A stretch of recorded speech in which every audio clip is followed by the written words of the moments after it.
President Joe Biden was talking about you today, and we're talking to you right now in jail. First of all, how are you and how are things inside? Hey, Greg, thanks for having me on. God bless you. We're strong. You know, the Jan Sixers, I think we've been molded by resilience and this entire persecution we're seeing from Joe Biden and his corrupt regime has not broken us down. They have not made us cower or whimper or surrender. We've actually gotten stronger throughout these last 3 years. And I can't wait to see in 2024 God vindicates the January Sixers, Greg. Well, this has been so over the top, so ridiculous. Look, let me ask you this, and I'm sorry about my voice, but what are your conditions like right now? We've heard some nightmare stories about that jail, that federal jail. That's where you are, right, in Washington? Yes. Actually, guys, I'm in the basement level of the Washington, D.C. jail, the Gulag, as we call it. I've been down here for about 4 months in solitary confinement. Out of the last 3 years, I've been incarcerated without a trial, over 1,080 days. 2 years of that have been in solitary confinement. So, the stories you hear out of the Gulag are true. There are cockroaches running through my room. It's freezing cold in here at night. I put on 3 or 4 layers just to fall asleep. The walls are damp and wet, and the rooms have mold in them. But I know God has got greater grace, and they won't break me or the Jan Sixers through their tyranny and their torture and their coercement. No plea deal to tyranny. That seems like a crazy amount of time without a trial. What is their excuse? What's going on? It's been, 1,000 days, more than. How can this be? Well, I mean, the easiest and simplest way to put it is our Constitution has been shredded up. The George Soros prosecutors in Washington, D.C. have used every means necessary to torture us because we're Trump supporters. There's a two-tiered system of justice here, Greg. You know that we're not going to get treated like somebody that said storms the Capitol in the name of Palestinian freedom or some Black Lives Matter protester that, burns down a federal courthouse.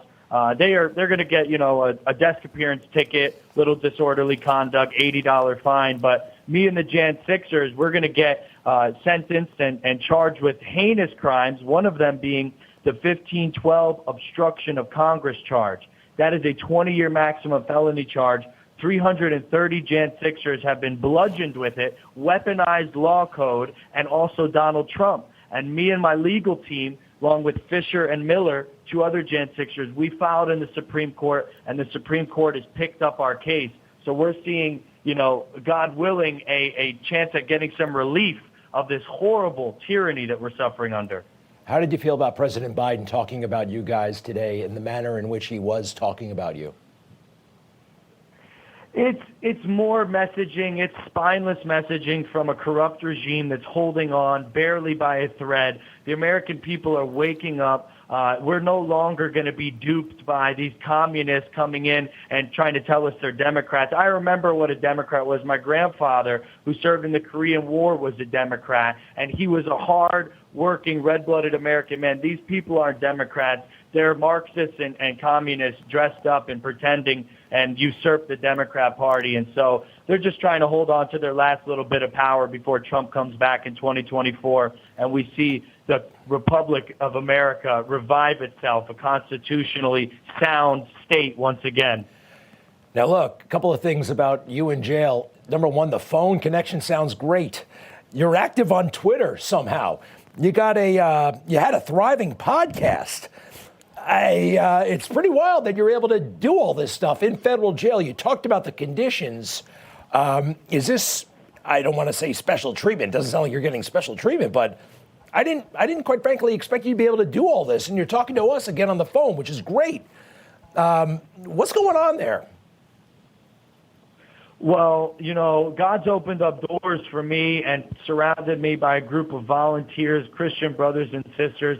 They help me make websites. They help me run my podcast. Right now, I'm using a jail-provided little touchscreen tablet that has a phone app on it. Basically, you pay $2 per minute $2 per 15-minute phone call, and you can make calls all day, just in another extortion process. But to do a podcast, I give a call to, let's say, Marla Logan or Dinesh D'Souza or Mike Lindell, who've been on the Political Prisoner podcast. I call them up, we record the podcast, and we put it out for the American people, plain and simple. It's just a recorded phone call, Greg. Yep. All right. Well, listen, I know you're in jail right now, and that's wild. I don't think you should be there. And, we can talk. Look, you have any regrets about what you did? I know that you believe, and you just may have, come to the aid of Rosalind Boyland and some others who look like on the video they were being abused, maybe even by Capitol cops. But do you have any regrets about anything you did or did not do that day? How could you ever regret standing against tyranny as a man or woman in this country? January 6th was one of the greatest days in American history, and the fact that we had to defend our lives and people lost their lives is horrible. But we're patriots, and we're 1776ers, and, this is the kind of spirit that founded our country. And, when you stand up against evil, Greg, it ain't always so pretty, but it's necessary. And I tried to save lives that day. I tried to save Roseanne Boyland's life. She ended up dying literally, virtually right in front of me in my arms. And we're starting to see the American people are now getting view and access to the J6 tapes through the release from Speaker Johnson. And so their false narrative, the January 6th Select Committee, nonsense, and all of the, Washington Post, New York Times lies, that false narrative is unraveling right before them. And we're truly seeing the public opinion, the court of public opinion. 3 years ago, Greg, we didn't have really many supporters. 3 years later, the 30-year anniversary of January 6th, I don't think that there's a Republican or a conservative or a MAGA, America First person out there that isn't, gung-ho about freeing the Jan 6ers, and that Jake, this is a completely, it's completely wrong. Look, Jake, I'm sorry, I'm out of time. I got to run. Good luck in there. Stay in touch. And folks, you can follow him on Twitter. You can go to j6truth.org. And you can also follow him at Jake Lang, J6.